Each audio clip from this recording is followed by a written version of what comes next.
Jakarta, megapolitan. Beragam aktivitas manusia dan laju pertumbuhan kendaraan bermotor menjadikan kota ini tersibuk di Indonesia. Menurut Direktur Eksekutif Perhimpunan Studi Pengembangan Wilayah Syahrial Lutan, sebanyak 18 juta kendaraan bermotor lalu lalang di jalanan ibu kota Jakarta. Saat ini memang kebutuhan warga Jakarta pada kendaraan bermotor sangat tinggi. Jika Anda ingin membeli kendaraan bermotor bekas, Anda patut berhati-hati. Kenapa? Karena ada kemungkinan surat-surat kendaraan bermotor yang Anda beli justru palsu.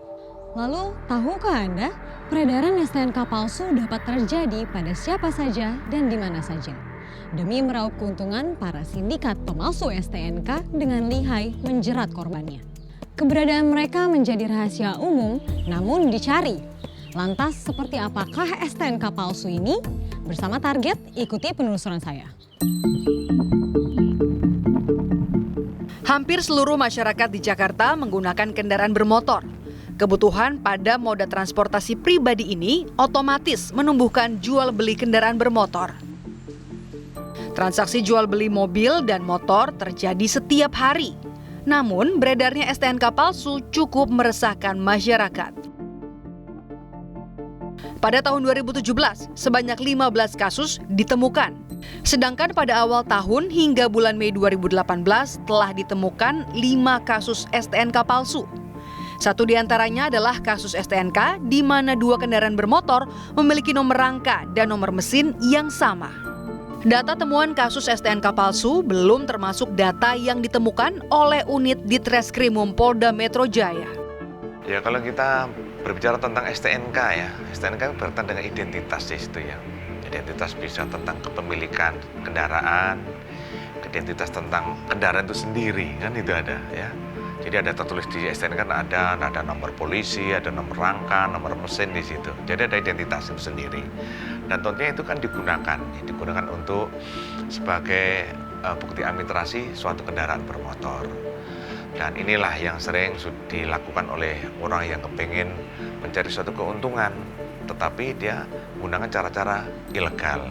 Contohnya ya, dia membuat bagaimana membuat STNK yang dipalsukan. Para pemalsu surat kendaraan bermotor tak hanya lihai memalsukan STNK, tetapi mereka juga mengubah data fisik kendaraan, seperti nomor mesin dan nomor rangka kendaraan. Tak banyak yang tahu mengenai keberadaan STNK palsu. Faktanya banyak yang terkecoh dengan STNK palsu ini. HN, seorang ibu rumah tangga telah menjadi korban peredaran STNK palsu. Tergiur iming-iming harga miring, HN rela merogoh uang 5 juta rupiah untuk sebuah motor bekas lengkap dengan surat-suratnya. Ceritanya sih lagi itu ada teman nawarin. Sebenarnya aku nggak perlu banget karena udah punya, cuman ya dibilangnya sih ditawarinnya motornya masih bagus, jadi aku tertarik aja. Pas kesana emang bener dicek masih bagus, harganya juga lumayan sih, masih miring harganya. Cuma ngecek mesinnya aja berarti ya? Iya, baru ngecek bodinya aja, badan motornya. Kebanyakan korban karena ketidakpahaman, ketidaktahuan, dan ketidakpekaan melihat hasil pekerjaan atau melihat dokumen fisik yang diterima. Karena kan kita terlalu percaya gitu ya sama orang, oh udah jadi, udah selesai, udah disimpan aja di dompet, kunci mobil gitu kan, atau kunci motor, tanpa kita pernah memperhatikan ini dokumennya asli atau enggak sih. Untung tak dapat diraih, malang tak dapat ditolak. Tak disangka surat-surat motor yang ia beli palsu. Jadi waktu itu aku mau balik nama, pergi ke Samsat tuh. Nah di sana ternyata nomor mesin yang di STNK sama yang di motor tuh beda gitu. Dikasih tauin sama Samsatnya kayak gitu. Ya udah, ternyata pas dilihat dicek itu nomor yang di motor itu udah dikikir biar sama kayak yang di STNK nomornya gitu loh. Pelaku penipuan tak hanya memalsukan STNK, tapi juga mengubah data fisik kendaraan bermotor untuk disesuaikan dengan data pada STNK palsu tersebut.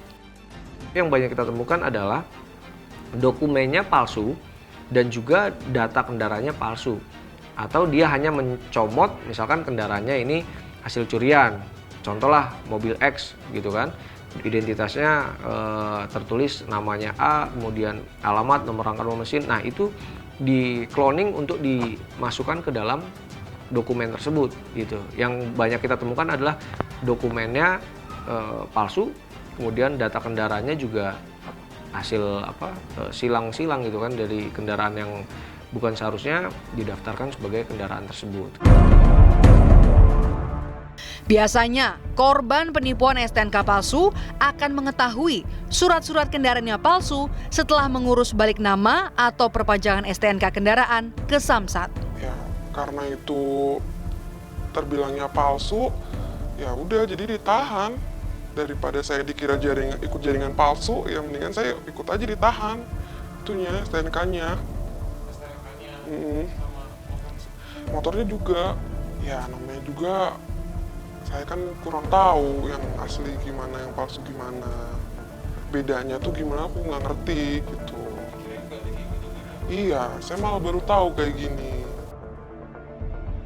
Dampaknya yang dirasakan oleh korban ini cukup besar. Misalkan ketika ternyata suratnya palsu dan kendaraannya juga tidak terdaftar, maka kendaraan dan surat tersebut akan disita, padahal itu mungkin adalah aset untuk atau harta yang berharga untuk pemilik kendaraan tersebut. Nah itulah yang dampak yang cukup berat ya, yang harus diterima konsekuensi bagi pemilik kendaraan tersebut. STNK palsu memang meresahkan. Lantas, bagaimana peredaran STNK palsu ini di masyarakat?